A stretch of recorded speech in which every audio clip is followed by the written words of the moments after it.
this arena.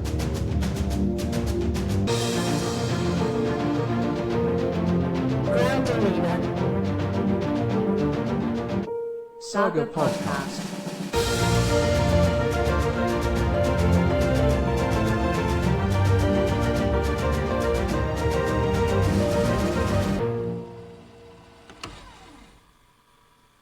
What's up, everybody, and welcome back to Space Arena Ground Arena, where we cover Star Wars Unlimited from the ground and up into space.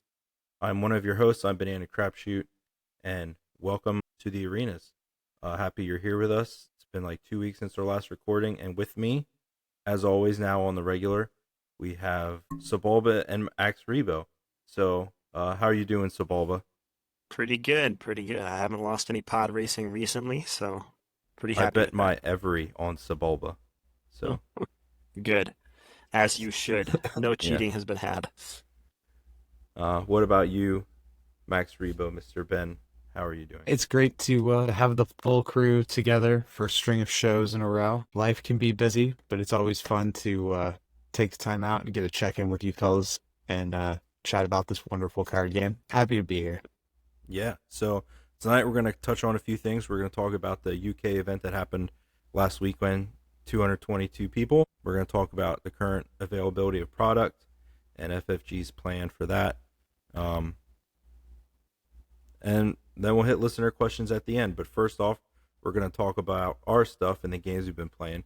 So, Mr. Ben, what games have you been playing and how have they been going? I have more or less abandoned my Han gimmick deck. As much fun as that was, and I do really enjoy like when I'm maybe introducing somebody to the game or, you know, kind of playing for funsies around the shop. I still like pointing that out, but I have fully focused my efforts back where they always belonged to begin with. And I think I finally have Thrawn in a more or less polished position where I've got the tools that I want and I'm actually starting to think about the sideboard as opposed to the main deck. And that's really exciting. Like, I've been playing a lot of Thrawn against all the big hitters, the Sabine aggro, the Boba mid-range, and against other control decks. And I feel like I've got it packaged pretty well tuned where I want it to be well situated against the meta. Cool. Is that you're playing that blue-yellow? You're playing that with Vigilance? Yeah, as much as I really love the double cunning cards, and all three of them are good, I think the cunning loyalty reward suite is probably better than any of the other colors in this first set. The lack of top end in like Brawn Cunning, just your control deck that's controlling to nowhere, like Chimera just ain't it. So I really love the Vigilance package, giving me access to Avenger, Dooku, and of course Super Laser Blast. Easily my favorite card. I've actually found a way to fit Search Your Feelings into the deck, which I thought was going to be too expensive. For a search card felt like it would just be too slow, but what I found is it's perfect for after that first Super Laser Blast. If I need to make sure I have a second one, or if I need to make sure I have that Avenger, so fitting into those later turns has not been a problem. So I'm also delighted to be able to play that card. I love the art. I love the effect. And it doesn't feel like it's shoehorned in the deck. It's serving a really vital role. So I'm very happy with where I have the list now. Nice. What about you, Dan? What have you been up to? What have you been playing? Yeah, so I played my Saga League matches. So I'm 2-1 now, and I've been jamming a Vader Vigilance deck that I posted a deck tech on recently. So I won't dwell on the deck too much, but it's basically just remove all your dudes from the board and not let you have fun things. And it's a pretty fun deck for you to play, but not to play against. But I'm outing myself as a secret jank player because in my deck boxes here, I've made this decision that I really want to make monocolored decks work. And it's funny that Mr. Ben said Cunning has the best package because the only one I'm currently not attempting is Cunning. But I've got a mono blue Chewie, a mono green Tarkin, and a mono red Grand Inquisitor sitting here staring at me saying, why are you playing this jank? But it's really fun. So I enjoyed the double aspect cards and figuring out what decks they fit into. So I haven't played in a 222 person event, but I did play in a 22 person event. So that was pretty fun. And I got second. So I lost in the finals, which didn't feel too bad after a long day of grinding out games. That's a great finish, man. Yeah. I did it with my mono Tarkin jank deck too. So that felt good. Although I don't think mono green anything is jank. I think it's actually really strong. But opinions aside. for the future. I've been trying to figure out what I'm going to play at the Banish Zone on Saturday in the 1K event. It's between Mono Boba Fett, Grand Inquisitor with, I think, Vigilance. There's a command version that I also really like that I think is a little bit stronger than the Vigilance version into the mid-range decks and the control decks, but it really, really struggles against Sabine and Leia aggro decks. It just doesn't have the stuff to deal with the swarm really early. And if I don't, I could die before I could play Overwhelming Barrage in those decks with the green version. So that kind of scares me off the green version, but I really do like the command version. And then I have a Sabine deck built, and another option is Luke in mono with Vigilance, because I've been grinding some games with that, and that's surprisingly effective into the meta. So I'm between those decks. I have the most seat time with Sabine and Boba Fett by far, and the Sabine Cunning and the Sabine Cunning and Boba Cunning are the two decks that versions I've played more than the others. So those are the two I'm most comfortable with, that I feel I would have a good chance against anybody, regardless of the deck across from me, if that makes sense. Yeah. So we'll see what happens if you guys have any advice or input. Well, I would start by asking, what's your goal for the event? If you make a top 8 finish but don't make it to the final table, is that going to feel good, or is that going to be a disappointment? Because a deck that's going to go in and generally have a really strong chance of doing well against the Swiss room and making the top cut, like, I'd say Sabine is maybe one of the best bets. Like, clearly Boba is one of the strongest decks in the format, which we'll talk about here in a minute. But because of that, people are going to be targeting it more. Sabine has this ability to just go under everybody with the right deck. So I would say that's probably your surest ticket to a top 8 seat. But then in the top 8, you're going to be much more likely to run up against these decks that have grindier, more controlling plans and enough removal to maybe stop you cold. So if I was trying to go for like the finals, Sabine probably wouldn't be my choice. I'd want something that has a little bit more end game, so I don't feel like I'm sputtering there. So that would push me more back towards the Boba deck. But again, that's the leader that everybody's kind of targeting, and there's always, it's risky putting that target on your back. So really, though, the first question is, what are your goals for the event? And then once you kind of figure out what you want to get out of it, that makes picking the deck a little easier, in my opinion. I will say, I think the targeting Boba, they're mainly targeting the command version of Boba. Agreed. And I think with the cunning version, you have more of an ability to go aggro, because you can play more reach cards, if that makes sense. Because the card cunning in itself is a reach card on top of surprise strike. So there's a lot of reach that Boba Fett can have. So I feel like the double yellow, while the Boba Fett has a target on its back, the yellow is not as widely played and won't be as widely played at the event. But yeah, we'll see what happens. I would say play what's the most fun, right? And if fun is playing with a leader you like Luke, then go with that. Even if it doesn't win all your games, you're still going to have a blast. And nothing messes up the current metagame more than shields. People are really bad at dealing with shields with the current meta decks. I mean, I think Sabine runs like one Saboteur. Boba runs basically none. If you can get your units to stick, it's really going to slow people down. But just to be clear, my goal for the event is to kick ass and chew bubblegum. But I won't take any bubblegum. Kind of left with only one option there. You've been backed into a corner. Yeah. They're sold out of bubblegums. Got it. Yeah. I don't think the Banish Zone sells bubblegum. Maybe they do. But yeah. So that's it for our games. We'll move into the UK event that happened. That was hosted by Limitless. They held a 222-person event on March 23rd. It was taken down by a Boba Fett, and I believe it was just all Swiss rounds, correct? There was no top cut. It was just all Swiss rounds. So the top 8 decks... That's my understanding, yeah. The top 8 decks were all Boba Fett. 6 green and 2 yellow, I believe. But Mr. Ben, you want to talk about the event and what you find interesting about it, and anything else we can take from it? I think to dive in, let's begin by saying it's not a surprise to see Boba Fett and Sabine at the top of the play rate of the meta. Boba is almost 20% of the meta. Sabine was just under 15% at 43 and 32 players respectively. Uh, that's not surprising at all. I'm a little surprised to see Darth Vader placing higher than Iden, but again, he's a very strong leader. So really the play rates and like the meta percentages of these decks, I don't think is that surprising. The win rate on Boba Fett, however, is something that I think we should pay a little bit of attention to. Now, in a settled meta, a single leader having a 60% win rate against a field, especially a field this large, I think could potentially be a concerning number. A 60% is a really big, that's a really high win rate. However, when you drill down into a lot of these decks, this is an event for a brand new card game in an unsettled meta with a lot of decks that aren't necessarily complete. So I don't think this is cause for alarm, even though this is a large event and we always want like large sample sizes to be able to sort of make these predictions and make analysis of the meta.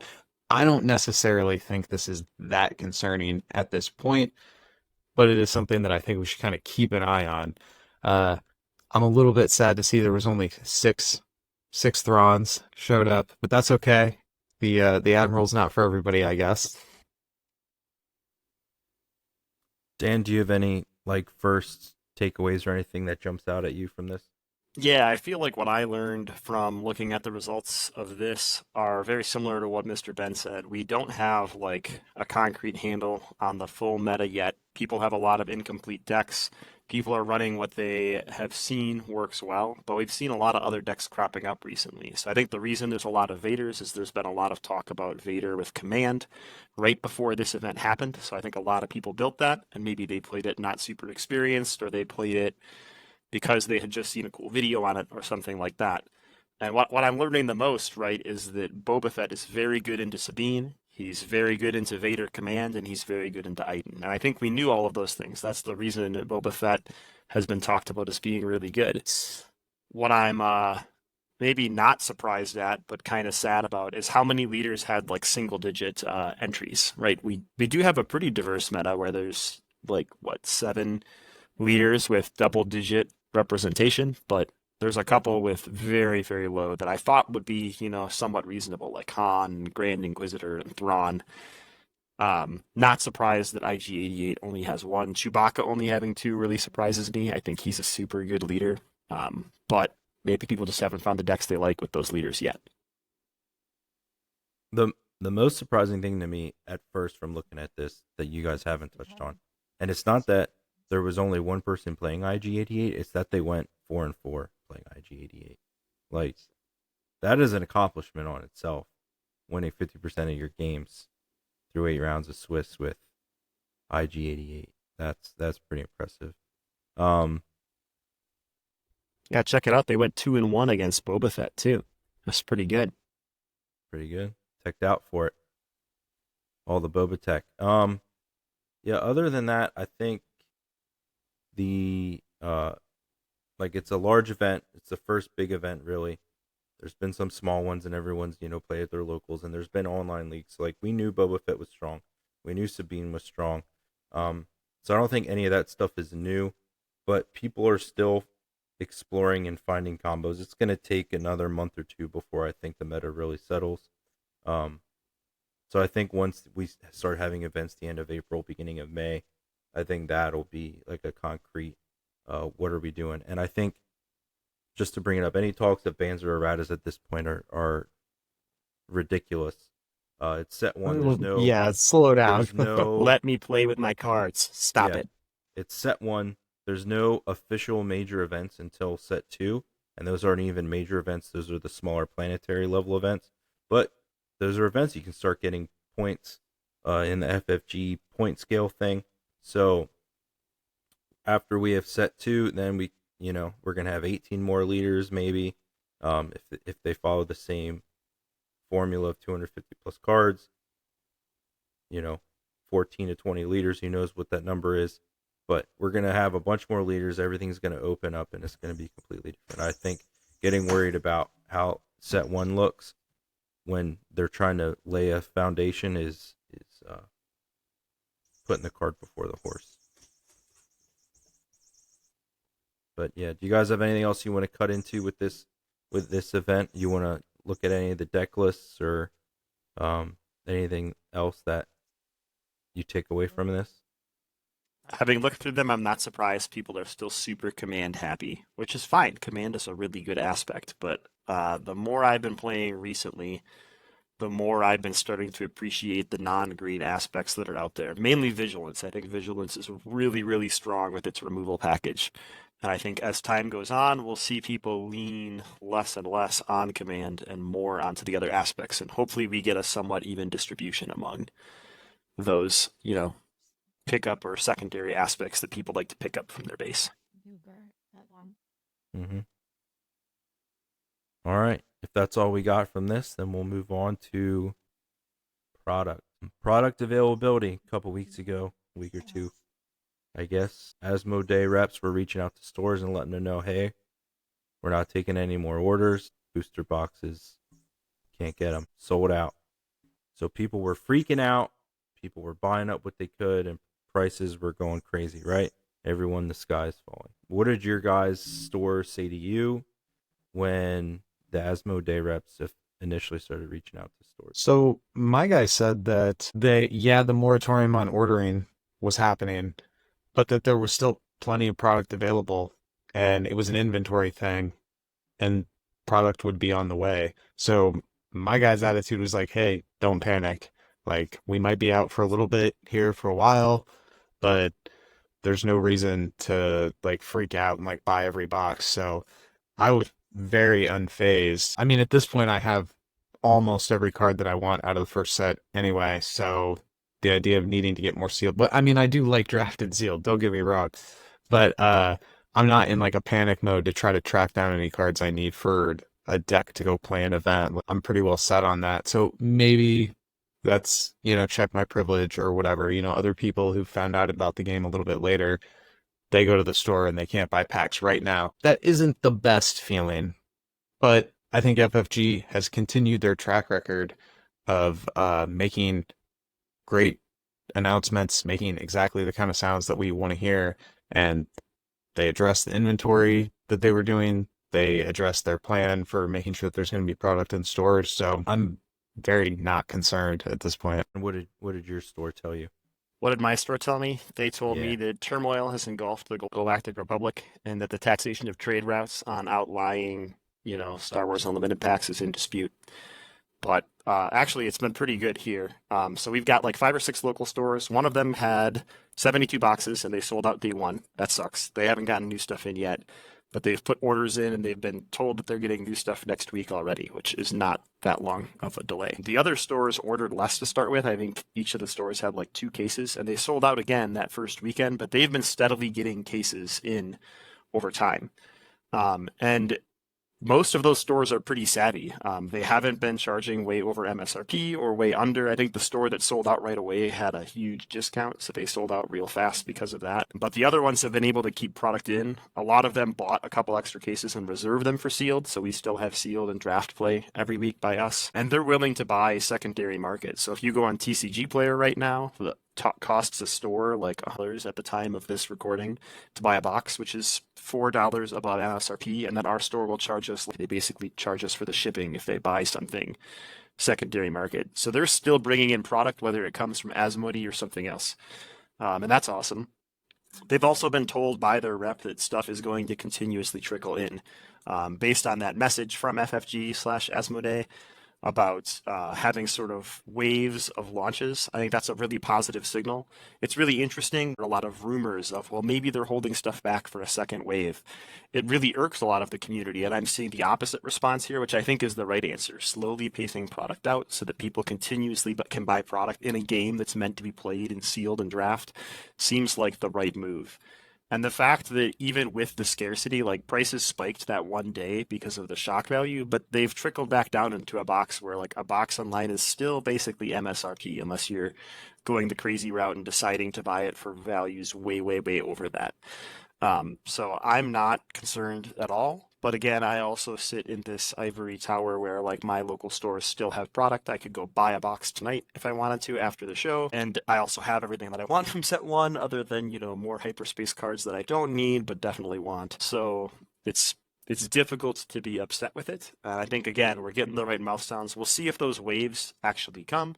Somehow my store is getting waves. They haven't told me how, whether they're buying them off the spice market or whatever. But product is available here. So come to New Mexico. We have product. My stores also were like, hey, don't freak out. It's not a big deal. And I think the wave thing is great. I think it's a good solution. I think that really it helps that fights the scalper ideal too, right? Like the people that, hey, they heard, oh, product, right?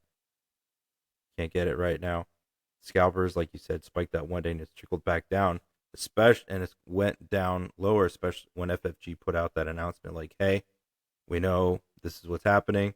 We're going to have 2 waves coming out to resupply product. And that really, after they said that the prices dropped it.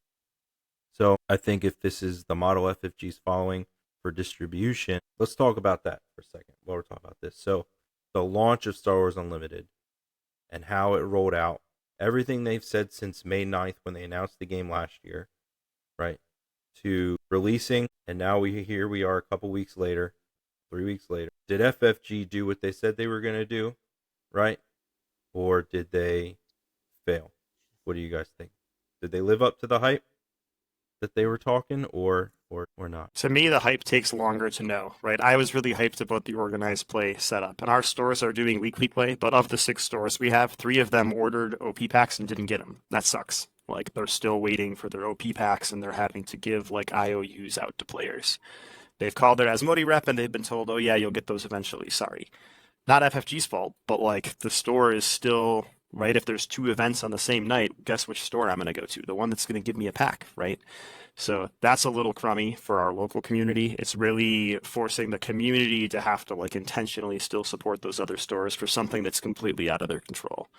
But once we get like into a regular cadence with OP packs and with store showdowns and things like that, that's when I'd be ready to judge. I think they have very, very, very finely threaded that needle of not too much product and not too little product that we talked about earlier. And I really think that like they nailed the needle, right? The needle is market price. And if market price is MSRP, that means whoever their business person is that was doing projections and all things like that, they're a really good business person. So keep them on the team because A+. Ben, what do you think? Yeah, I'd probably give them like a solid A on the whole release. I again have to check my privilege a little bit in that my local guy sold through his pre-release kits faster than he expected, and he ended up driving an hour down the road to the next town here in Iowa to get some more from another store owner to bring them back and have them available. So he has had to kind of go that extra mile in a couple of instances to make sure the product was there for us in the store. But he did that, and therefore my experience was basically seamless. The pre-release events were very well attended. The energy was great. It was super fun. Launch day was super fun. Really, I think maybe the only like disappointment or criticism that I have is, man, the legendary pull rate. Now, I don't care about the showcases, whatever. Those can be super scarce. But I'm not sure that the legendary pull rate nailed the promise of cheap versions of every mechanically unique card. It hasn't been too bad for most of them, but there's a couple places where, I mean, I got really lucky with my pulls, and I just naturally pulled Vaders and Bobas, but for somebody who didn't, ooh, that's a little tough if you would be playing in those colors.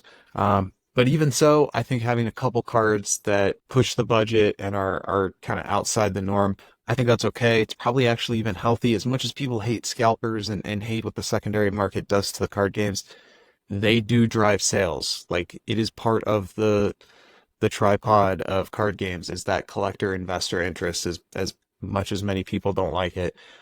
So yeah, overall, I feel like to answer your question about FFG in a succinct manner, I feel like they did very, very well. And I'm optimistic about the future of the game. Although, like Dan said, time will tell if this enthusiasm and if this energy and if the follow through, well, follows through over time. I do change my answer slightly. I agree with what Mr. Ben said. I don't think they met the promise on cards being easily accessible and easily obtainable. After the boxes our local area opened, we had some people open boxes with 2 legendaries and some with 7. And that was a real feel bad moment for that player that got 2 legendaries when it was like aggression and command. Somebody over here got like 2 Lukes and a Vader. That being said, it evened out over time, right? In the case I had 1 box with 2, 1 box with 7. But I think that a more even distribution or reining that in a little bit would probably make people feel better about a purchase. I know some people locally that are only buying singles because they got one of those 2 box legendaries and they're like, well, I'm not wasting my money on that again. I'll just go pay $80 and get a Vader rather than get 2 more aggressions and be sad about it. There's always that gamble with TCGs, but I think that the variance in number of legendaries out of a box is a little bit too high from what I've seen locally. I haven't looked at what's been reported on the internet, but the legendary pack pull, I do think, is slightly too low to be healthy. That's fair. That's fair criticism, I think. I am a little. So I think overall release, I think they nailed it, right? You said it. They threaded the needle there with product, and that's the hardest part, and they nailed it, right? And they've never nailed it before in any of their other games. So kudos to them. No one has nailed it before. Like, let's true. make that clear. Like, Yeah, industry-wide, really people good are launch. bad at that. So, yeah. So FFG major nailed it, A props. yeah, but I do agree about like I had pretty good pulls. I had a minimum of 3 legendaries in every box. I had 1 pack that had 3 legendaries in it, so I did okay. But I get the feels bad. I am a little disappointed that like a lot of times I've mentioned Final Fantasy TCG and their distribution model, and I thought that was a great model to follow. You can get a full playset of everything if you get a case, basically. But you can't do that here because there's so many cards. There's so many cards in a set, man. Like 250 cards is nuts. Final Fantasy sets are like 140 cards or something. They're not nearly as big, so I think that's easier to pull off. But I wish it was like a guaranteed minimum, like 4 per box or something. Like that wouldn't be hard to do, I don't think, to make that work. But I agree with that. The legendary pull rate is a little low, even though my personal experience was better than some. So I'll add that after I bought the equivalent of a box and a half of pre-release kits and a case and a couple more boxes, there were still, I think, 2 uncommons that I had to trade for. Really? Like, basically a case and a half worth of boxes, and I did not get a playset of every uncommon. And one of them was something that I actually wanted to play. Maybe the Inferno. I don't remember. But yeah, it was like, how can I have this many packs and I'm still missing an uncommon? I had Now the I am same trying to thing with get like, rares. yeah, It's annoying. well, that I was more forgiving I of that. understand, Yes, there was a right? few rares that I had to trade for, and that was okay. But uncommons, like, come on, man. I do feel like they could make the last common slot an uncommon slot. I do agree the uncommons are almost as rare as rares. Um, I think it's I, because those cards that upgrade, right? You end up with less uncommons every time something upgrades to a rare or legendary hyperspace, which isn't very often, yeah. but over 100 packs, maybe it's 12 times or something like that, and then that's 12 less uncommons. Well, that's exactly what happened in like the triple legendary pack. Like the last uncommon slot was a hyperspace legendary, and then the rare was a legendary, and then the foil was a foil legendary. So all those slots upgraded. I Have mean, you, I was go for it. I was happy about it, right? But then I could see how if you have something like that happen, where that's where you don't get the playsets. I Have mean, you I feel seen, like in a case you should get a playset of commons and uncommons. Like that should be a guaranteed thing for within sure, a case. I don't think that's too much to ask. have you seen the And rumors it is about cheap clumping? to fill out those playsets, even if you don't have like a store to go trade at. Like if you just need to buy a couple of uncommons to fill out what you need off your case, that's not like a huge financial investment to pick up some uncommons or a few rares. But again, if you buy a case, man, I feel like a case, you should get the commons and uncommons. That I stepped on you there, Kennedy. What were you Oh no, saying? you're fine. Have you seen the rumors about like the legendary clumping? I've seen, I don't know if it's statistical or not, but I've seen a lot of streams where the same 3 legendaries appear like in a trio. So once you see your first legendary, you can for the most part, know what the other legendaries in that box are going to be. It doesn't hold true for everything, otherwise you wouldn't have a variation of 2 to 7. But I've seen enough boxes now where I'm shocked at the fact that it works out like that. Have you seen any of that stuff online? I've seen like the posts about it, but I didn't like read into it very much. I didn't either because I opened mine and just like forgot what was in each box immediately. But I feel like this is very much sample bias. Like, there was somebody on Facebook going, "Man, how come everybody else is pulling a showcase and I'm not?" It's like, no, dude, the people who pull the showcases are the ones who are posting. Everybody who's not pulling isn't posting, but that's not actually what's happening out in the wild.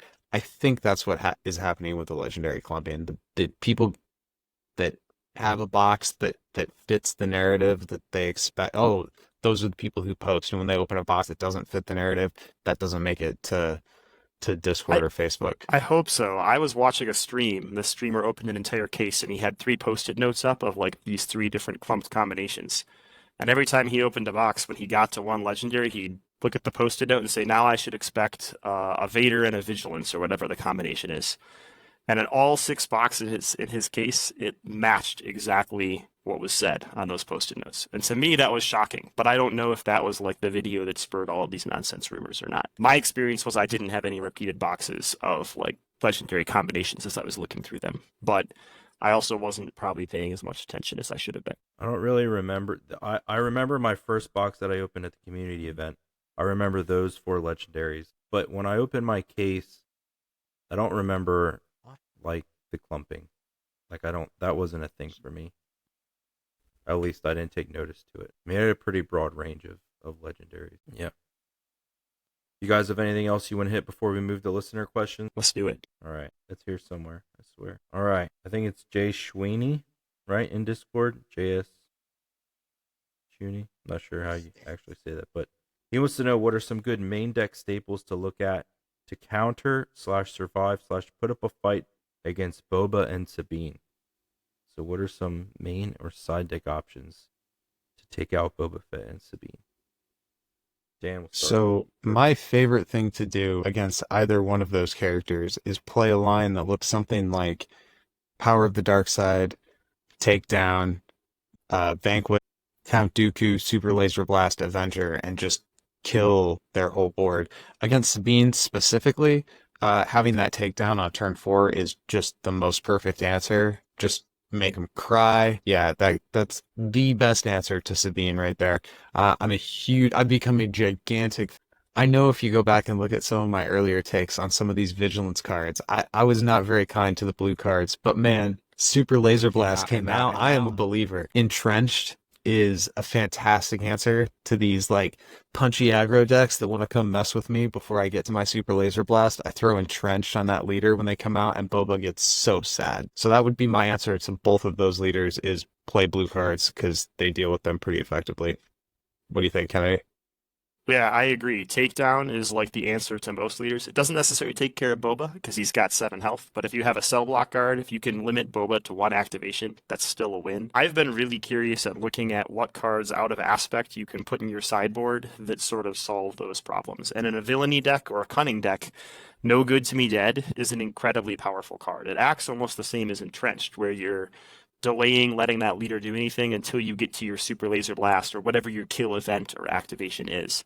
So if Boba flips and you pay 4 because you're paying that penalty for No Good to Me Dead, but it shuts him down for 2 turns, you've denied your opponent those 4 resources, and you've denied the 2 attacks from Boba Fett, which is way more value for you than it is for your opposing player. And you've denied them their leader side from flipping back. Same thing can happen with Sabine if she flips, but if Sabine also gets to play with her units that turn, it tends to snowball a little bit more. So I think Takedown is the answer for her. But No Good to Me Dead is a really good card to run if you have one of the 2 aspects needed. I run it in blue-red Leader Vigilance. I run it in hero decks if I have Cunning, right? And it still just completely swings games in my favor. It's even really good late game if someone drops that reinforcement walker and they get to trigger it 1 time and you get to say, cool, it doesn't get to do things for 3 turns or 2 turns. It just completely changes people's game plan. So the math on that card is real, real good. Yeah, I think Sabine's easier to shut down because, she dies to takedown or force choke, right?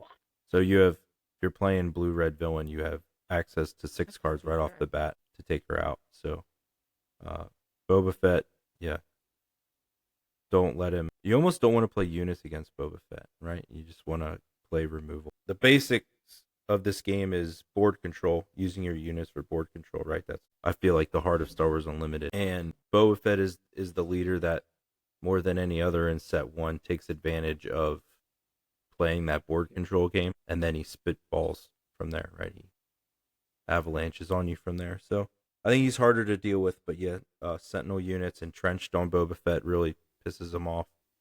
Same thing, entrenched on a fire spray is pretty dirty. So yeah, just look at ways to, if you can't, Boba Fett's a tough one because he has 7 health. That makes him harder to deal with, but I like the no good to me dead in the sideboard no matter what you're running. That's pretty dirty. Yeah, just put it in there. One You'll be other happy you tip, had it. count. Like, particularly with the Boba Green matchup, you don't want to be thinking, well, I'm on turn 4, so Boba won't come out until next turn after they've played their resupply or their super laser tech. Count to 5, count to 4 against Sabine, count to 7 against Vader. Always count your opponent's resources. Don't get caught by surprise on their flip turn. The worst feeling in the world is when you're like, okay, well, I guess we're done here. I guess I'll claim, and they go, I'll deploy. And they get to just kind of have that free action with their leader. Know when the leader is going to come out. Have a plan for how you're going to deal with it, whether it's no good to me dead, takedown, entrenched, whatever your plan is, have the plan in place and be ready to execute it as soon as they deploy. And that's just standard advice for all leaders. Don't get caught by surprise by your opponent's flip turn. Know when it's coming. Leia yellow unit also, right? 2-cost unit that can exhaust a unit when she comes into play. It's a mini no good to me dead out of aspect again, but you get body with it. So if Boba flips and you shut him down and then you claim so you can take care of him with your whatever event you're going to play next turn, amazing play. Because now you've built a body and set yourself up to take care of Boba Fett before he gets any advantage out of himself. So again, you want to match one of the colors. I wouldn't pay 6 for Leia, but I wouldn't mind paying 4 for Leia if I was non-cunning and non-villainy. I don't want to pay 6 for a no good to me dead either. But anything that can exhaust that thing and give you another turn to find your answer is good. All right. Cal Diaz wants to know, what's your favorite off aspect card to include in your decks that you would pay the tax for? Maybe each of us pick one. Okay, So I we'll won't start pick the with- ones I've said already. Yeah, we're going to start with Ben, so Dan can have time to think. In my current Thrawn list, I am running Cunning, and I'm paying 6 for it. And it's great. That makes sense. Pay 6, I deal with 3 of your units. Exhaust 2, bounce 1. And every once in a while, I use the 4 attack on Avenger and just kill you out of nowhere. Or you? I need to think about this because you took. Or all you the good- one taken by surprise. You know what the questions are going to be. I just read them just now. Dan took all the ones that I was going to say. I got another got one. 2, I actually don't worry, I have got 2 2. off aspect cards in Alright. my Thrawn deck. All right, Dan, you go, and I'll think. Okay. while you're talking. The first, oh man, I got 3 really good ones. The first one I'll say is Overwhelming Barrage, because we got this question before. That card is insane, right? I've almost stopped running Super Laser Blast in Red Blue Vader. I know Mr. Ben will be mad about that, but a lot of times Overwhelming Barrage at 7 feels like a one-sided Super Laser Blast, right? I flip Vader in and he's got 5 attack. I play Overwhelming Barrage and pump him to 7 and deal 7 around the board. Then I attack with him and ping something for 2 and hit something for 7. Typically, my opponent doesn't have anything left after that, and it's a resource cheaper and doesn't kill my units. It does require you to have a unit on the board, but even if you get, some dumb ATSG with 6 or 5 attack and play that on him and wipe the board, you're going to feel way better getting that board wipe in 1 turn earlier without having to do bib and whoever else shenanigans to make it happen. So Overwhelming Barrage is easily worth 7. I'm still. I'm gonna say Spark. of Let's laugh Rebellion. at. Okay, the other card that I pay the Spark of penalties for Rebellion. in my Thrawn It's deck Super Laser is Blast. Vigilance. And I have to yeah. give credit to the Vigilance inclusion to the Let's Build the Best Thrawn deck. I think it's Copycat 99 is the person's name that has been singing the praises of Vigilance. And I was like, this is going to be bad. It is not bad. I put it in to laugh at the inclusion, and it has been gangbusters. Healing for 5. I run 2 of them, so it's healing for 10. And then I either kill 2 units with the 3 or less mode, or I mill 12 cards off your deck in the control matchups. Again, paying 6 for it is not a problem. It is overperformed. I mean, my expectations were pretty low, and it has been fantastic. I'm gonna say Spark of Rebellion. Okay, good. That lets you look at your opponent's hand and take any card from it and put it in the discard pile. I feel like especially into Boba Fett, that could be he's on 4 resources. You don't know if he's going to ECL on a super laser technician or if he's got a resupply in his hand. You play that, you look at his hand, take his ramp away, make him sit down and wait another turn. I feel like that There you be go. strong. So I'm going to go Spark of Rebellion. Inception wants to know what I'm taking to the 1K. We talked about that already.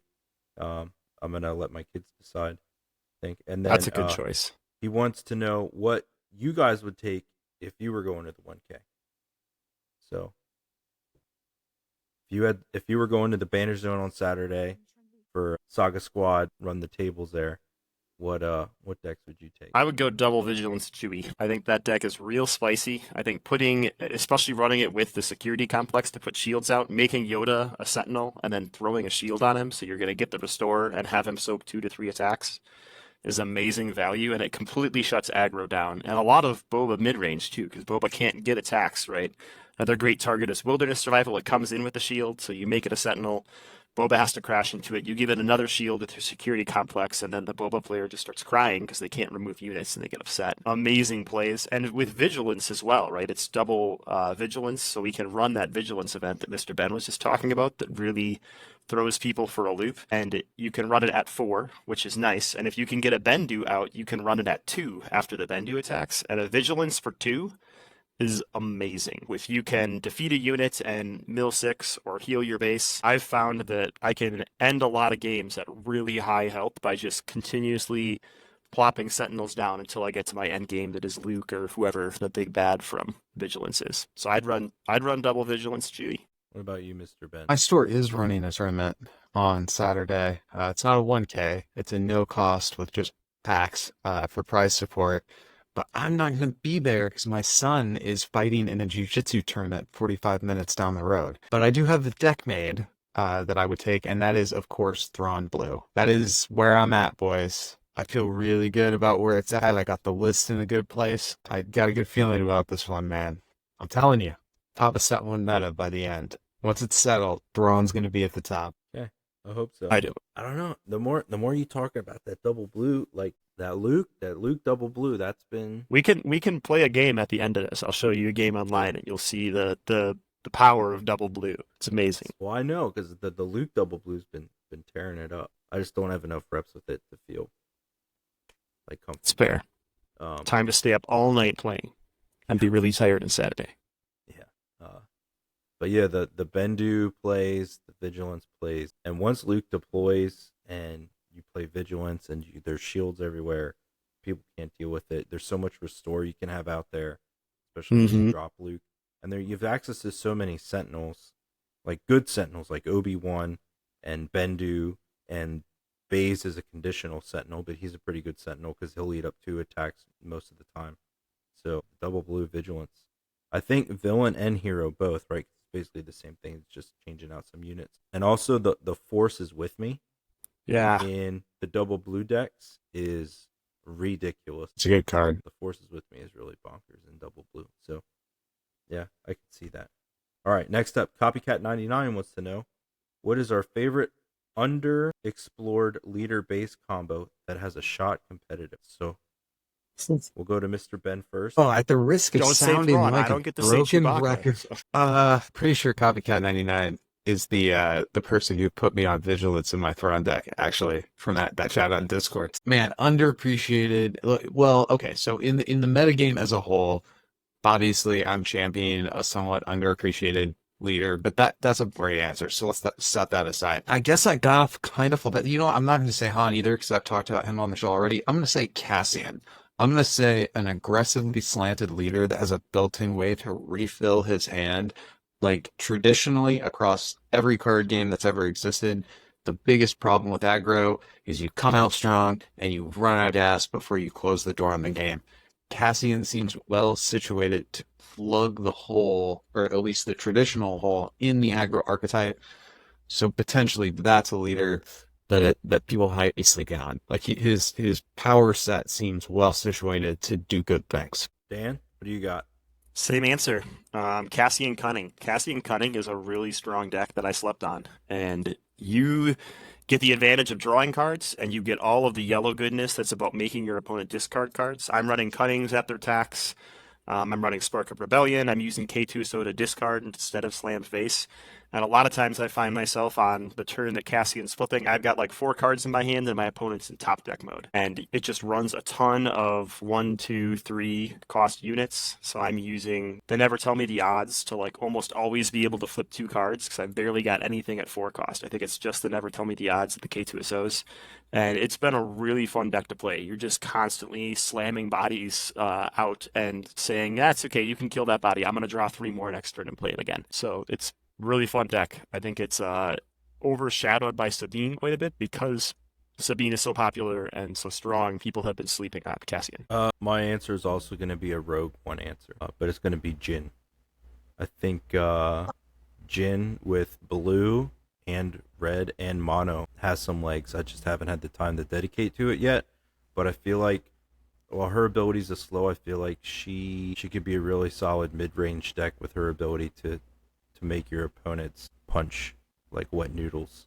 So I think there's something there. I think maybe it might be mono. It might be mono. Might be the best version. But after the 1K, I'm going to devote some time to exploring Jin more. Because initially I wrote her off. But I think there's something there. So that's my answer. So this isn't exactly a leader or base combination, but a card that I kind of have written off and been a little mean to, and I still feel that way in 1v1. But in Twin Suns, I had no choice, is like the most fun card ever because you pick the 2 units, but the card says choose an opponent. So you have to pick one of the people whose units you're messing with. You can pick somebody else at the table to decide which one goes where. And the looks on people's faces, because they know I had, okay, well, I'm going to pick my good unit to go back in my hand. No, no, no. This other guy over here is going to pick which one of your units are going to bounce. That card has been hilarious in Twin Suns. And strong, but so funny. So that's So my slept on card, I guess. I have some spice in my mono yellow Boba deck, and I had no choice. I have 3 copies in the main deck in Boba yellow. Yeah, because Boba is weakest against control, right? Mm-hmm. And at turn 7, that's when they're starting to turn the corner, and those big bodies are going to come out. Well, now I just set you back, big time. You keep putting those dooku's in my hand. I love it. Whatever. You're gonna have to put something on the bottom of the deck too. So That's true. That's something's going away. But yeah. Whatever the little 3-drop is, Vader spawned. That goes to the bottom, and then Vader plays him again next turn. The world's most expensive waylay. It's removal, man, and that's all. That it triggers Boba Fett. So, will you guys have anything else before we wrap it up tonight? Oh, we had one more listener question from another Discord that I tracked. I did a thing this week. Cool. It is when building for sealed and draft or limited with a. Sorry, let me read the exact question. When building for a sealed or with a limited collection, is there much value to incorporating card draw to find your bombs earlier, or should you focus on increasing the number of mid-value units so that you're ready to participate in the middle of the game? Would you, when building with a limited collection or building in sealed, take things like prepare for takeoff to dig for Fett's fire spray, or like some of those search cards that get overlooked like recruit and things like that? Do you avoid those? So when I'm playing like sealed or draft, Yeah. yeah, there's definitely value for search effects. I feel like even in constructed, it's totally valid to run search effects. Mr. Ben talked about today his search your feelings and his Thrawn deck. So it's basically, an extra copy of any card in his deck, basically. A lot of the other cards aren't search your whole deck, they're search top X. But I still feel like that's very valid, especially in sealed and limited when you're trying to dig for units, because you're obviously limited in your card pool and you want to find the stuff you need to win. So it's definitely valid to run search effects in limited, sealed, or constructed. I think there's actually 2 questions there that probably shouldn't be lumped together. The strategy that I would use for deck building in limited, I do think the idea of trying to make sure that you hit those bombs is a really good idea in sealed, because sometimes the game just comes down to, I had something to do on 7 and you didn't. But if I have a limited card pool and I'm building for constructed, that's very different, because in sealed, we all have like weird janky decks, but if you're going to go to a constructed event and you're building from a limited card pool, well, then I don't think the strategy should be necessarily like you have to figure out what your deck wants to do. Are you playing a Sabine deck? You probably don't need search cards because you're going to try to win before you run your hand out of gas anyway. So I find it a little bit hard to give sort of general limited card pool advice because limited in what way? You don't have the rares, you only have one deck. Yeah, I'm not necessarily sure what that means. So instead, I would encourage you to kind of like Josh was saying, come at it more from a sort of strategy standpoint of, hey, if my deck needs to hit vehicles for me to get these signatures or synergies, then I need to play. That's not a rare card, so I would assume even if you have a limited card pool, that would be the kind of card you might be able to have access to. But yes, I think reinforcing it. If you are playing a mid-range deck, yes, you want to reinforce your mid-range options. If you are playing a control deck, you need to be able to fish for those bombs.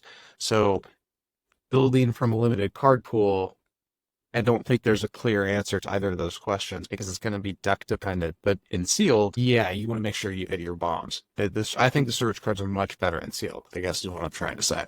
In sealed, I definitely think you do it because you have a smaller deck size, so those search cards are going to be more powerful because they're going to search more of your deck, right? If something searches the top 10, like Vader, you're going to see a third of your deck. That means you're probably going to hit a ton of targets. You don't have to like have an optimized deck to make that work.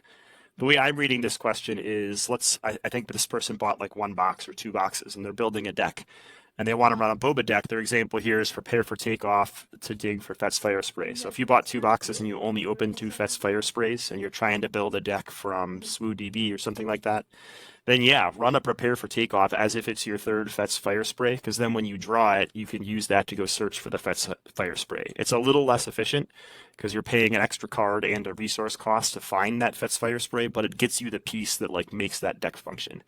So if what you're saying is I should be having 3 copies of Vader, but I only opened 2, so I'm going to run some Tarkins because he helps me search for Imperials to get Vader into my hand faster, then yeah, that's definitely a good move. So I would recommend that with a limited selection of cards. In the green version of Grand Inquisitor, I run 3 copies of Tarkin because he helps me find Good card. Fifth Brother, Seventh Sister, the stuff I need in that deck to close it out. I also actually had a question through text message that I forgot about till you said that. This is more of like a rules question, and I did answer it to him, but he said, hey, you can ask this on the show just to put it out there. He asked me, do upgrades have overwrites? This is from a Destiny guy, right? You could overwrite like Luke's lightsaber. If you play Luke's lightsaber and you already have one in play on your Luke leader, can you play another one and still get the effect to the one plate effect to get the shield and heal all damage from it? So I told him, yes, that works. When you play a unique card, you immediately have to defeat one. So you defeat the one that's already in play. You get the one plate effect of the new one, get a shield, heal them up, and then you're good to go. So this is a rules clarification. He asked how that worked.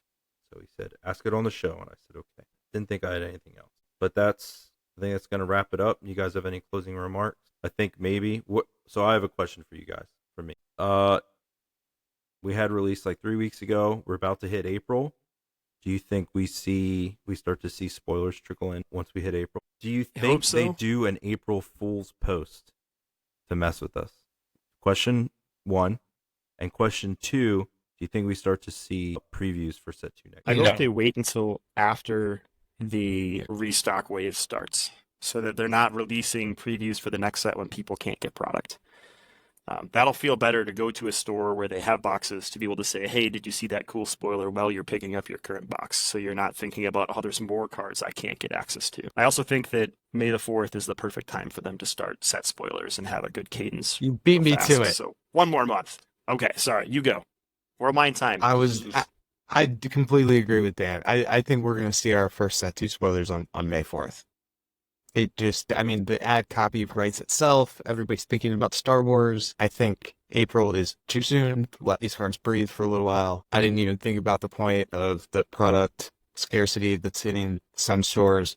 That would suck. But yeah, I for a whole bunch of reasons, I think May 4th is when we're going to start to see spoilers for set 2. All right.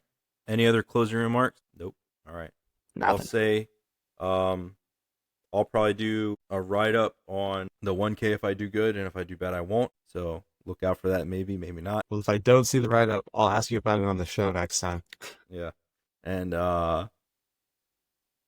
Kennedy the Hawk put out a deck tech on the Vader Vigilance deck. Someone reached out to me and was like, dude, how did he do a deck tech that lasted an hour and 17 minutes long? And I was like, don't worry, it's like 30 minutes of a deck tech, and the rest is gameplay video of him playing a best of 3 match. So My students ask me the same thing about math problems. It's okay. So go check that out. That's on the YouTube channel. But yeah, so go check that out. And for Space Arena, Ground Arena, and our friends at FFG, This is Tyler Parrott from FFG. We will see you in the arenas.